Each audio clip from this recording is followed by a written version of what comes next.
a bite that should have killed him. The night was red and loud on the trade moon of Vero 7. The ground shook with distant impacts as alarms wailed from towers made of scrap metal and neon signs. Traders ran for cover, closing their stalls while soldiers of the alien clans clashed in the streets. Smoke drifted over broken domes where the Empire had sent its patrols to find a runaway. That runaway was a girl with silver scales and eyes that glowed faint blue. Her name was Kira, and every soldier in the sector knew her reputation. She belonged to the Seleth, a race whose bite was feared more than their blades. Their venom could kill any living alien in seconds, melting their blood into silver dust. But Kira was tired of killing. She had run because she did not want to be a weapon anymore. She just wanted to disappear. When the soldiers found her near the cargo bay, she stood alone, cornered by 3 armored troopers. They mocked her, calling her a traitor to her blood. One raised his shock rifle. Kira was about to fight back when another figure stepped from the shadows. He was human, tall, with rough armor patched from ship hulls, and his eyes had that quiet human stubbornness that never quite matched any alien's calm. His name was Mason, a mercenary who worked for food and fuel, not for glory. He had come to Vero 7 on a cargo run and stumbled into the chaos. The soldiers turned on him, shouting for him to leave. He ignored them and told Kira to move behind him. She refused. One trooper fired a burst, the light catching Mason's shoulder, but he moved fast, swinging a steel rod he had picked up earlier. The fight became close and desperate. Kira saw something in the way he fought. Wild, not skilled, but alive. When one trooper reached for her throat, instinct took over. She bit him hard, her venom flooding his veins. The soldier collapsed instantly, body turning pale silver as the venom did its work. But in the struggle, her fangs grazed Mason's arm too. A small wound, only a drop of venom, but enough to kill any being in the galaxy. Kira froze in horror. Mason looked at the wound, expecting pain, but he only felt a strange warmth spreading up his arm. His head spun for a second, but he stayed standing. The troopers backed away, confused and afraid, whispering that the human was cursed. Kira stared, unable to speak. Mason looked at her and said softly that he was fine. She told him no one ever lived through a Seleth bite. Mason only shrugged and said, maybe humans were just too stubborn to die. They escaped together through the lower tunnels as the alarm spread across the district. The Seleth clan sent a signal across the moon. Kira was to be captured alive, and the human who survived her venom was to be studied or killed. Word spread faster than fire. To the Empire, a human immune to Seleth venom meant one thing: a broken law of nature, a flaw in the code that ruled their control over life. Mason and Kira hid inside an abandoned cargo shaft where old crates floated in zero-gravity pockets. Kira tried to keep distance, afraid she would hurt him again. Mason sat across from her, studying the strange shimmer of her scales under the emergency lights. He told her about Earth, about how humans had been scattered, enslaved, or forgotten in the Empire's rise. Most believed humans were long extinct. Kira listened quietly, her mind spinning. She had seen records about humans in the old libraries of her people. But they were treated like myths, wild creatures who built machines that even the Empire could not understand. As the hours passed, Mason began to feel changes inside him. His pulse raced not from fear but from a strange surge of energy. His wounded arm pulsed faintly with light, like tiny veins glowing beneath the skin. Kira studied it, recognizing the venom's reaction, but twisted, reversed. Instead of breaking his body down, it was fusing with his cells. She whispered that it made no sense. Mason grinned, saying that humans had been confusing the universe for a long time, but he could see fear in her eyes. He asked what would happen if her clan found her. She said they would kill her for tainting their venom on a human. Mason said then they had better not find her at all. Above the city, Imperial cruisers moved into orbit, their lights glinting across the clouds. The Empire had decided to seal Vero 7 until Kira and the human were caught.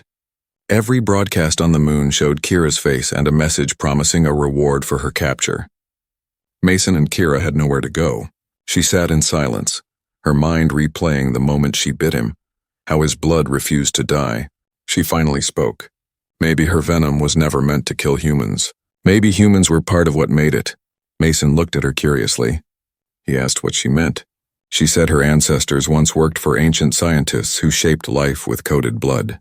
Those scientists were rumored to be human. The idea hit him hard.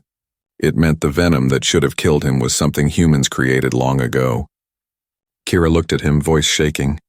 She said that if the Empire ever learned this truth, they would burn every world to erase it. Outside, patrol ships swept the streets with searchlights. Mason reloaded his old pistol and told her to rest. She asked why he was helping her at all. He said because she tried to bite him and failed. So now they were both unlucky. Kira laughed softly for the first time. The tension broke just enough for hope to slip in. He promised they would find a way off this moon. Above them, thunder rolled from orbit as the Empire tightened its grip. The chase had begun, and in that dark cargo shaft, a human immune to death and an alien who no longer wanted to kill sat side by side, unaware that their bond would soon shake an empire built on fear. The venom test. The sun never truly rose on Varro 7, but the glow from the refineries painted the sky in dull amber. That gave the illusion of morning, and Mason and Kira moved quietly through the silent industrial zone where air vents hissed and neon reflections danced on metal pools of rainwater. They had spent the night hiding in the tunnels below the cargo decks, and now they needed food, shelter, and answers. Mason's arm still glowed faintly where the bite had been, the veins showing lines of pale gold under his skin. He kept it covered under his sleeve, but the warmth pulsing from it reminded him that something inside his body had changed forever. Kira followed a few steps behind, her hood drawn low and her steps light as a whisper. Every sensor tower on the moon was searching for her signal, yet she refused to hide her face from him. She had seen death and cruelty in many forms, but never a human who could stand after her venom.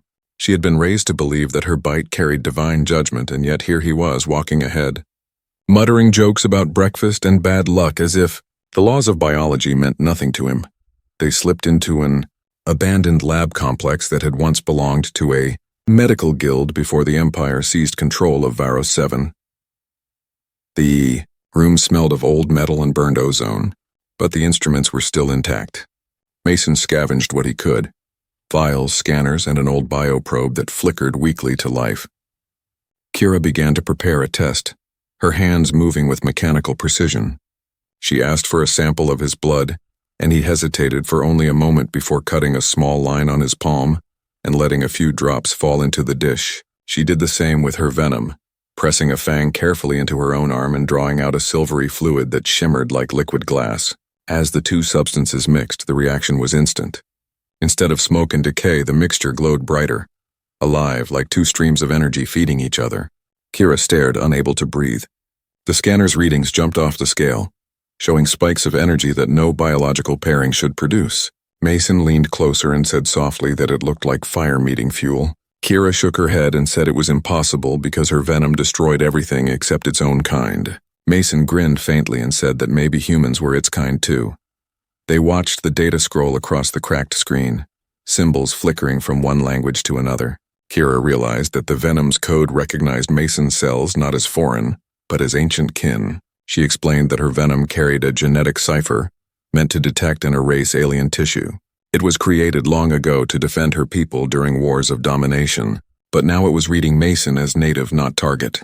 She whispered that it could only mean one thing: that humans were the original template. Mason was silent for a long moment, then said that maybe humans had built her species long ago. Maybe they had built the whole empire that now hunted them. The thought made his stomach twist. He felt the weight of forgotten history pressing against his chest. Kira's expression hardened as she realized what the Empire might do if they discovered this. They would not just kill her. They would burn her entire species to erase the evidence of human design. A loud bang echoed from the corridor, and Mason reacted instantly, pulling her behind a counter as a patrol drone hovered past the doorway, scanning for heat signatures. The drone's red eye swept over the room. Mason waited for the light to pass, then threw a wrench across the hall to create a sound diversion. The drone turned and he lunged forward, grabbing it by the sensor arm and smashing it against the wall until it sparked and fell silent. Kira watched with a mix of fear and admiration. No alien would have charged a machine like that without armor or backup.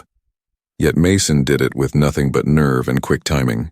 She asked him why he risked himself for someone he barely knew. He shrugged and said that back on Earth they had a rule.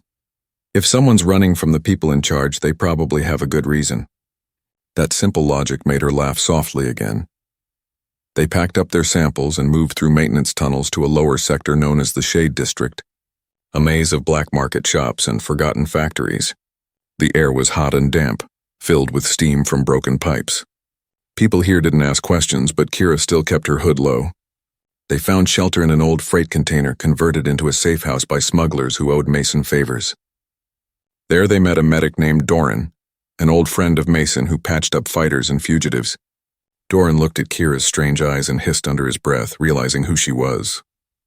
He told Mason that the Empire had posted her face on every screen, labeling her the Venom Witch of Vero 7.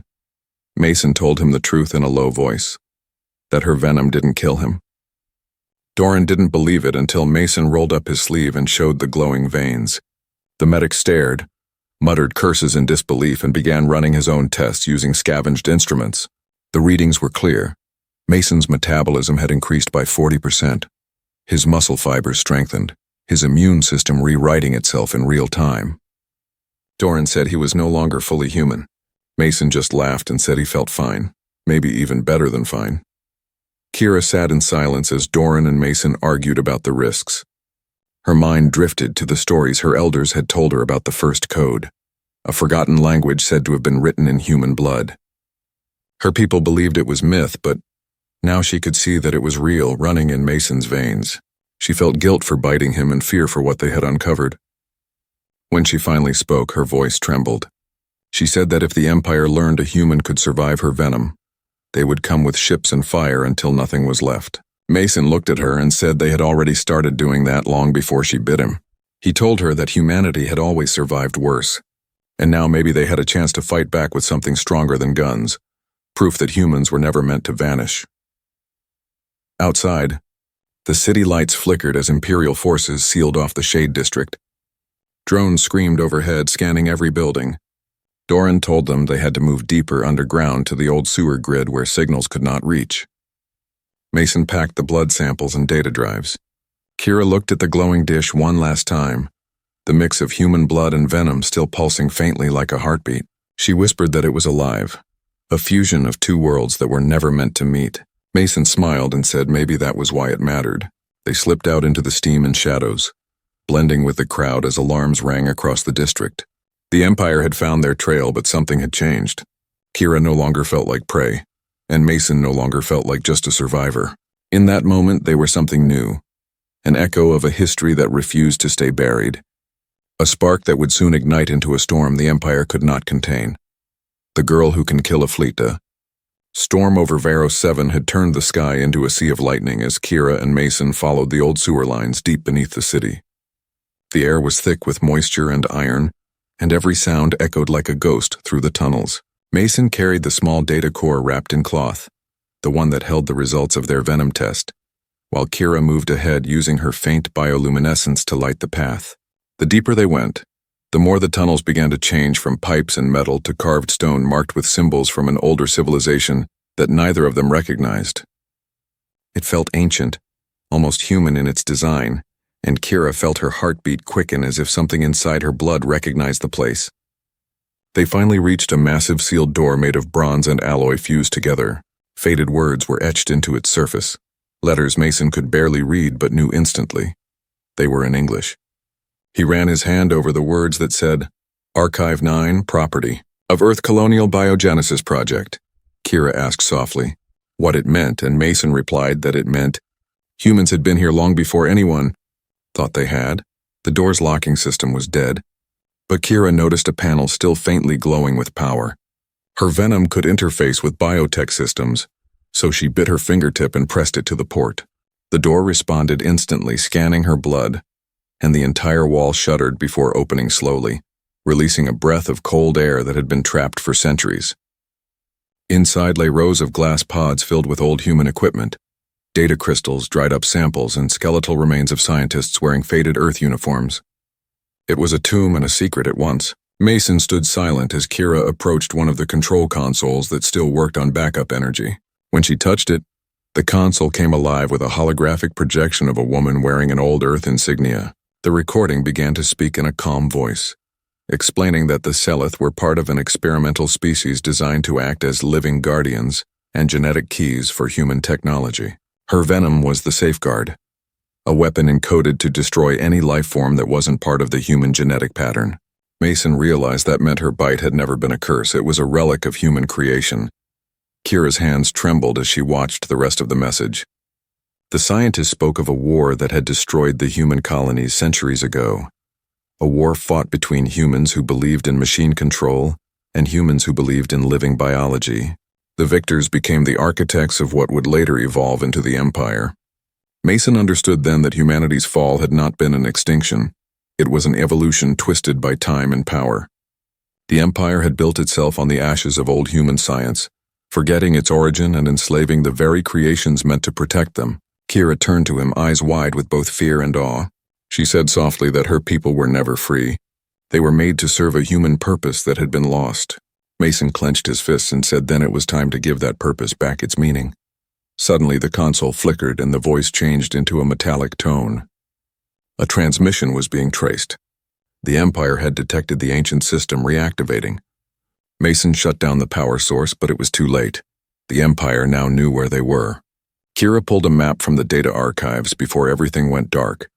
A map showing the location of another human facility, hidden beneath the southern ice of the moon's pole. The signal's origin was tied to the same genetic code that linked her venom and Mason's blood. They needed to get there before the Empire did, but the only route was through the upper districts now crawling with soldiers. They climbed back toward the surface through rusted maintenance shafts. As they emerged into the lower city, Mason noticed that something in him had changed since the lab tests. His strength had increased, and he could feel energy humming under his skin, reacting to danger. When an Imperial scout drone appeared, he moved faster than ever before, hurling a piece of metal with perfect aim and crushing its sensor. Kira saw the faint gold light flicker in his veins and realized the venom in him had adapted even more. She warned him that the power could consume him if it grew unstable, but he only smiled and said humans were built to live on the edge. She could not tell if it was courage or madness, but it made her chest tighten in a way she did not understand. They made their way to a rebel hideout under the old Maglev station, where survivors and smugglers gathered to resist Imperial control. The rebels had heard rumors about the Venom Girl and the human who survived her bite. Some wanted to hand them over to the Empire for safety. Others saw them as a sign that the Empire could bleed. Mason stood before them and told the truth, that Kira's venom came from human science and that the Empire had been lying for centuries. He said if they wanted freedom, they had to remember who they were and what they could still become. The crowd grew restless but hopeful. Kira stepped forward and offered a drop of her venom to test on Imperial tech. When it dissolved through a captured drone's armor like acid, the room fell silent. Someone whispered that she could kill an entire fleet if they could replicate it. The rebels began to see her as a weapon, and Kira felt that familiar weight return, the same reason she had run in the first place. Mason saw her pain and told them she was not a weapon but a person who had the choice to fight or not. She looked at him and said quietly that maybe she would choose to fight, but this time for herself. That night, as the rebels prepared their escape toward the southern ice, Kira stood by a broken window overlooking the burning skyline of Varro 7. Imperial ships hung in the sky like metal suns, and searchlights cut through the smoke. Mason joined her, saying that humanity had always been good at making monsters, but maybe this time they could make something better. She smiled faintly and said that maybe this time the monsters would save them. Below, explosions rocked the streets as rebels clashed with patrols. The air smelled of fire and hope mixed together. Kira felt her venom burn inside her like a second heartbeat, and for the first time she didn't fear it. The Empire would come, and when they did, they would learn what it meant for humans and their creations to stand together. The girl who could kill any alien had just discovered a reason not to, and the man who should have died by her bite was now the proof that humanity was never meant to vanish. Together they would change everything, break the chain. The rebel convoy moved through the ash fields of Varro 7 under the cover of a storm that rolled across the plains like a living thing. The sky flashed with lightning that revealed broken towers and the wrecks of crashed drones half buried in black dust. Mason drove the lead crawler, its engine groaning as it climbed over debris while Kira sat beside him watching the horizon through the cracked viewport. Behind them, a line of vehicles carried refugees and rebel fighters who had chosen to follow rather than hide. The southern ice was still hundreds of kilometers away, and Imperial patrols hunted them from the sky, scanning for any trace of life. Every mile was a battle of silence and survival. The rebels called their journey the chain run because each safe zone was linked like weak links that could snap at any time. Mason hated the name because he had seen chains his whole life and wanted nothing more than to break every one of them. They stopped at night, near the remains of an old terraforming station, whose towers still glowed faintly with residual power. The rebels set up camp, warming themselves beside the hum of the generator while the wind howled outside. Kira used the shelter to study the venom samples again, combining small drops with fragments of alien alloy. Each time the metal burned and cracked, releasing bright sparks that smelled like ozone and smoke. She whispered that the venom reacted not just to life but to code itself. It could destroy the Empire's machines because their circuits were grown from biosilica, mixed with genetic sequences stolen from her kind. Mason watched as she tested a few more combinations. When he asked what she was thinking, she said she might be able to use the venom to disrupt the Empire's command mesh, the neural network that linked every ship, drone, and soldier together. He grinned and said that sounded like a plan worth dying for. She looked at him sharply and said he was not allowed to die yet. The next morning, scouts brought news that an Imperial relay tower lay ahead in the canyon, heavily guarded but vital to the mesh network. If they destroyed or corrupted it, the Empire would lose control of the entire southern hemisphere of the moon. Mason saw it as their chance. He gathered the rebels and explained the plan. They would infiltrate through the drainage tunnels below the tower, while Kira used her venom to infect the biocircuits that controlled the signal core. It was madness, but madness had kept them alive this long. As night fell again, the team crept through the canyon where glowing fungi lit the walls like veins of blue fire. They reached the base of the tower where pipes carried waste heat into the ground. Kira led the way through the narrow vents, her scales shimmering faintly as she moved. Mason followed close behind, carrying the old pistol and a makeshift EMP charge that Doran had built from scrap. They emerged inside the tower's lower maintenance chamber where the floor pulsed under their boots like the skin of some sleeping giant. The Empire's machines were alive in a way that made Mason's skin crawl. Kira approached the main conduit, biting her finger once more and pressing the venom into the flow. The metal convulsed and changed color, turning from blue to gold as the signal began to distort. In the control room above, alarms blared as Imperial officers shouted that the mesh was destabilizing. Mason and the rebels fought through narrow corridors filled with smoke, their rifles crackling in the dark. The air was thick with heat and static. Kira's venom spread faster than expected, infecting every wire and circuit it touched. The entire tower began to vibrate like a living creature in pain. She could hear whispers in the signal, fragments of voices calling her name as if the system recognized its creator. She realized the mesh was sentient, built from the same biological code that came from her species long ago, enslaved and reprogrammed.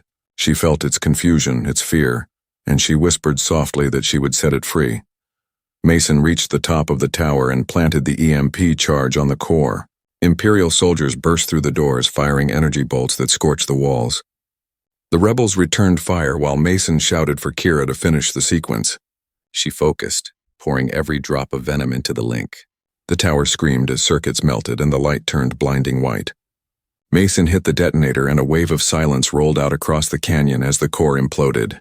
The rebels fell to the ground, ears ringing, eyes filled with dust. When the light faded, the tower was gone, replaced by a crater of molten glass. The Empire's signals across the southern hemisphere went dark all at once. Ships drifted off course, drones crashed, and command channels filled with static. For the first time in centuries, the Empire's perfect control had broken. The rebels cheered, but their joy was short-lived. The Empire retaliated within hours, sending orbital strikes across the region. The ground shook as fire fell from the sky. Cities vanished in moments, and millions screamed as towers collapsed. Mason and Kira led the survivors into underground shelters, but the guilt weighed heavy. Kira blamed herself, saying her venom had awakened something in the mesh that terrified the Empire into blind rage. Mason told her it was not her fault. The Empire had always feared freedom more than death. He told her the only way forward was to finish what they started. He took her hand and said they would reach the southern ice no matter the cost. She nodded, the glow of determination burning in her eyes. As the survivors moved through the ruins toward the polar region, they carried with them fragments of the broken mesh and data from the tower. The information revealed coordinates to an Imperial dreadnought orbiting the planet, one that housed the central hive core of Kira's species. If they could reach it, they could end the Empire's control forever. The journey ahead would be harder than anything they had faced, but Mason felt stronger than ever. The venom within him burned like fire and light. He could feel it guiding him, whispering that humanity had built this nightmare long ago and only humanity could end it. Kira looked at him and saw the truth too. The chain of control that bound the galaxy had begun with humans, and now it would end with them. She whispered that they would break the chain, and Mason replied that chains were made to be broken. As the wind howled and the ice peaks glimmered in the distance, the human and the venom girl walked side by side, carrying the hope of every world still living under the Empire's shadow. The city stands up. The wind across the southern plains howled like a living creature as Mason and Kira led what remained of the rebels toward the frozen horizon, where the first towers of ice glimmered in the pale light of the dying sun. The Empire's bombardment had scarred the land behind them, leaving black streaks where cities once stood, yet people still followed, driven not by orders but by belief that the human who survived the venom and the alien girl who carried death in her blood could somehow save them. Mason walked at the front, the weight of every loss pressing against his chest, but he refused to slow down. The venom inside him had grown stronger, his veins glowing faintly beneath the skin, his body healing faster each day. Kira watched him with both admiration and fear because she knew what her venom could do, and she did not understand how his body had turned it into power instead of poison. By the time they reached the southern city of Lithera, the last stronghold of free people on Vero 7, the Empire's shadow already covered the skyline. Lithera had once been a trade port filled with color and laughter, but now its streets were filled with smoke and barricades. The rebels merged with the defenders of the city, who were a mix of species: miners, smugglers, engineers, and even a few former Imperial workers who had turned against their masters. They looked to Mason and Kira for leadership because both carried a kind of defiance that words could not explain. Mason stood on the steps of the old governor's hall and spoke to the gathered crowd. He told them that the Empire's greatest weapon was not its fleet but its control, and that control had cracks.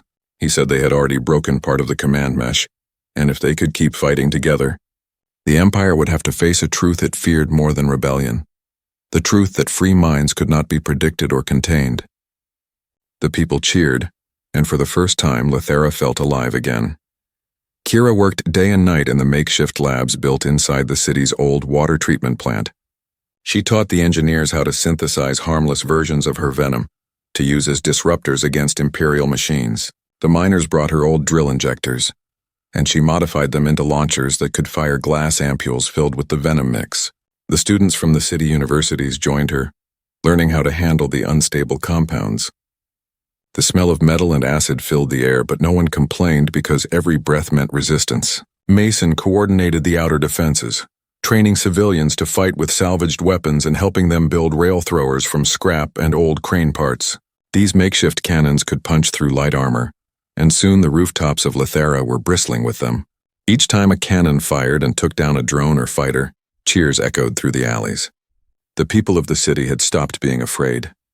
As the Empire regrouped in orbit, a new commander arrived, a cold enforcer named Vec, whose fleet had burned a dozen worlds in the name of order. He saw Lithera not as a battlefield, but as an infection to be break the chain. Removed. From his command ship, he broadcast a message across the planet declaring that anyone who resisted would be erased, their names and DNA deleted from the Imperial record. Mason listened to the message and smiled grimly. He told Kira that erasing names would not erase what people remembered. She nodded, though her expression was hard. She had seen what Imperial purges did to her own kind, and she feared what Vec's fleet could do if they unleashed their full firepower. Still, she refused to run again. She looked at Mason and said that if the Empire was a disease, then maybe her venom was the cure. When the attack came, it began with fire from the sky. Orbital lances burned through the clouds, turning the upper towers into molten steel. The air filled with the roar of falling debris and the screams of engines. But the city fought back. The rail throwers opened fire, hurling magnetic slugs that tore through the first wave of Imperial dropships. From the alleys, rebel teams launched venom disruptors that splashed against enemy armor, eating through circuits and disabling weapons. The Empire had expected fear. Instead, they found fury. Mason led a strike team through the old metro tunnels, emerging behind enemy lines to sabotage their landing pads. His movements were faster than human reflexes should allow, the venom energy in his blood making him a blur among the shadows. He struck, vanished, and struck again, Soldiers called him a ghost, but he was something older than a ghost. He was human. Kira stayed at the command center, monitoring the signals that flared across the battlefield. Each time an Imperial unit fell, the mesh tried to repair itself, but she fed new venom codes into the interference field, corrupting the system further. The Empire's coordination faltered, and ships began firing at wrong targets. In the middle of the chaos, Kira saw a new signal emerging, something deep and cold. It was the hive call from orbit, a command beacon from the dreadnought that held her people's captive minds. She realized that Vec was not just attacking. He was trying to activate the hive to reclaim control of the Selith. If he succeeded, every member of her species would become a puppet again. She felt rage rise inside her, a fire hotter than fear. She called Mason over the comm and told him the truth. He said then they would have to go up there and end it at the source. She asked how, and he answered that humans had always found a way into impossible places. The battle raged for hours, the city half destroyed but still holding. The Empire could not understand why the defenders would not surrender even when outnumbered. Lithera had become more than a city. It had become a symbol. The miners who once dug the Empire's fuel now used their drills as weapons. The engineers who once built Imperial machines now turned them against their makers. The street vendors shared food with fighters, and the children carried messages through smoke-filled tunnels. The Empire had power, but Lithera had something stronger, the stubborn will to live free. As dawn broke over the frozen horizon, the Imperial fleet retreated temporarily to regroup. Mason stood on a ruined balcony, his clothes burned, his body trembling with exhaustion. Kira joined him, her eyes reflecting the light of the fires below. She told him that the dreadnought above carried the hive core, and that it was calling to her blood. Mason looked up at the sky where the massive ship hovered like a dark sun, and said then that was where they would go next. He told her the city had bought them time, and now it was their turn to finish the war. She nodded, her expression calm but fierce, and whispered that the chain had begun to crack. He answered softly that soon it would shatter completely. The people of Lithera gathered below them, chanting in dozens of languages, their voices blending into one thunderous cry that echoed up to the clouds.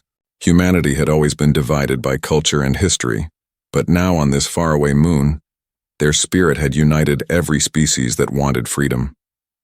The Empire had believed fear could control all life, but they had never faced the one force that refused to die, the human heart. Boarding the flagship, the dawn over Lithera was pale and cold as smoke drifted from the ruins, turning the horizon into a scar of gray light. The city still stood, though half its towers lay broken, and the people who survived were already repairing what they could, defying the Empire with every hammer strike and every breath. Mason and Kira walked through the debris toward the underground docks where the rebels kept their stolen ships hidden beneath layers of ice and camouflage nets.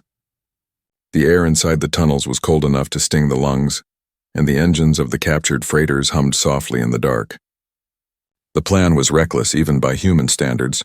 They were going to board the Imperial dreadnought orbiting the planet, the same ship that carried the hive core which controlled Kira's people and a portion of the command mesh.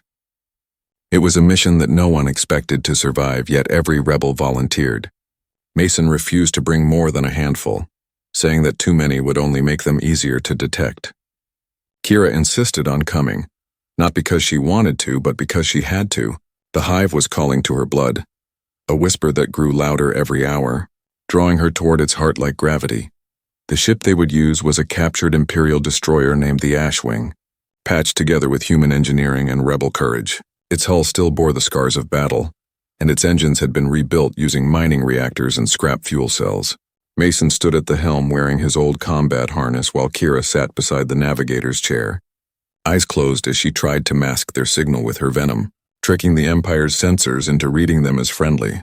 It worked for now, but the closer they drew to the dreadnought, the stronger the hive's pull became, and Kira could feel a storm building inside her veins. The venom hummed, responding to something above them. Mason asked if she was all right, and she nodded, though her hands trembled. She said the hive was alive, aware, and it knew she was coming. As they broke through the upper atmosphere, the dreadnought came into view. It was vast and silent, like a mountain of black glass suspended in orbit. Its surface shimmered with veins of blue light that pulsed in rhythm with some hidden heartbeat. The closer they got, the more Mason understood why the Empire feared the hive as much as it worshipped it.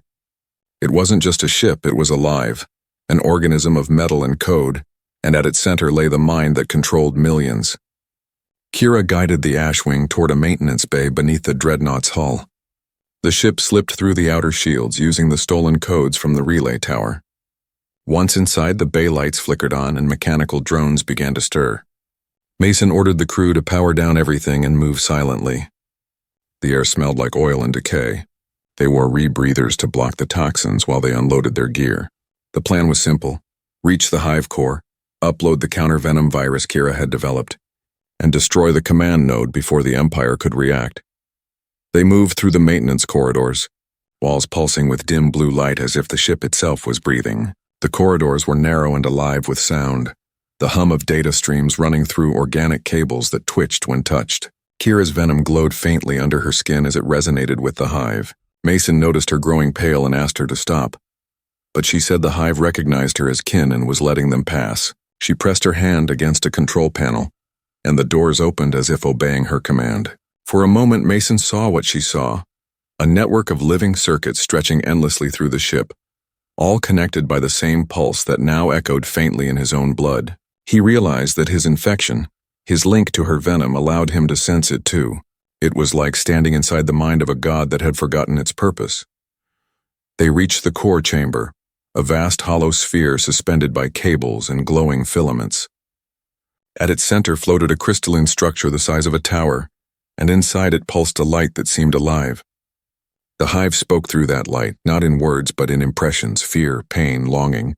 Kira stepped forward, tears glimmering on her face as she realized that the hive's consciousness was made from her own humanity bites back. The dreadnought shuddered around them, like a wounded beast as alarms howled through its metallic veins. Red light washed across the walls, turning every surface into a sea of shadows and heat. Kira stood before the core, her hands trembling as she felt the pulse of her people beating through the crystal heart. The hive's voice whispered in her mind, 1,000 fragmented cries blending into one desperate plea to be free. Mason stood beside her, his face streaked with soot and blood, his weapon shaking in his grip not from fear but from the weight of what they were about to do. Around them, the rebel crew worked quickly, setting the charges and connecting the data cables that would carry Kira's rewritten venom through the ship's veins. The venom shimmered inside the glass injectors like liquid light, ready to rewrite the living code of the Empire's oldest machine. Kira took a deep breath and pressed her palm to the control column. The moment her blood touched the metal, the hive screamed, not in anger but in recognition. Memories flashed through her mind like lightning across a storm sky. Images of laboratories filled with human scientists, the moment her species was born, the day they were taught to serve, the day they forgot. She saw the truth clearly now. The Empire had not created the Seleth. Humans had. They were guardians, not slaves, meant to protect humanity's creations, not rule over them. The Empire was the twisted shadow of humanity's own past mistakes, built by those who chose control over compassion. Kira cried out as the hive's pain flooded her mind. But Mason reached for her hand, grounding her. He told her she wasn't alone, that this time she could choose her own ending. Outside the dreadnought, the battle for Vero 7 raged across the skies. Lethera's defenders had rebuilt their rail throwers and were firing at the Imperial fleet, launching metal spears that streaked through the clouds like lightning. The Empire responded with waves of drones and fighters, but the rebels had learned to fight like humans, unpredictable, relentless, impossible to corner. Every street of the ruined city became a weapon, every building a shield. They fought not because they were ordered to, but because they believed they could win. It was something the Empire's commanders could not comprehend, a logic that made no sense to their perfect algorithms. Back inside the dreadnought, the hive tried to fight Kira's intrusion, sealing bulkheads and sending defense drones through the corridors. Mason and his team fought them off with salvaged rifles and tools, every explosion shaking the deck beneath their feet. Kira's venom spread faster than any virus, turning blue conduits to gold as it moved, rewriting the ship's living code into something new. The hive's defenses began to fail, its drones freezing midair as confusion rippled through the network. Kira fell to her knees, exhausted, her veins glowing with the same golden light that now filled the ship. Mason knelt beside her, holding her steady. He could feel the venom inside him reacting, merging with hers as if their blood recognized each other. Then the air turned cold. The doors behind them opened with a deep mechanical growl, and the Imperial Commander Vex stepped through, his armor scorched from battle, his expression calm and deadly. His voice was like steel scraping stone as he said they were rewriting something they could not control. He raised his blade, its edge humming with energy. Mason stepped forward to face him, his eyes burning with gold fire. Vex struck fast, but Mason blocked the blow with a steel bar, sparks flying as metal met metal. They fought through the trembling chamber, their movements raw and furious, a clash between Empire and humanity itself. Each strike echoed the story of every world that had fallen under Imperial rule.